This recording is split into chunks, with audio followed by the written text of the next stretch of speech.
असलामुअलैकुम sir. मैं जितने काम किसी को करता सी तो मजदूरी करना उन्होंने को तो मजदूरी पूरी नहीं हो रही। खर्चा लेने तो खर्चा घर का पूरा ही नहीं होंगे। पैसे वो खर्चा मंगते हैं, खर्चा ही लेट वेले केड़े देंगे। बच्चे घर भुखे रह जाते, कभी भुखे सौ जाते थे।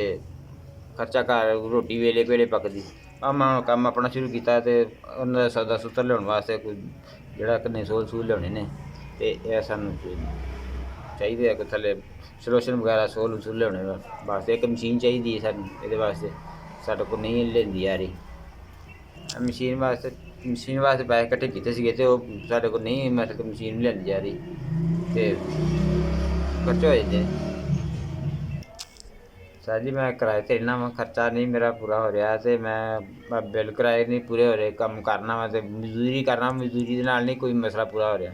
तो आ हुण काम कीता वा अपना तो मैनूं इहदे वास्ते कोई चाहिदा खर्चा तो वो सोल सूल लियाने ने, वैक्सीनां वगैरह लियानियां ने तो अपना कम्म घर करना शुरू किया।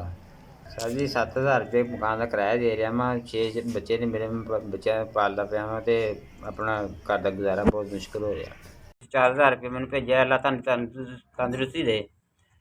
जी मेरे को जी कोई चीज़ां घट सन मैं पूरियां कर लाँगा तो मेरा समान मेरा काम चल जाएगा।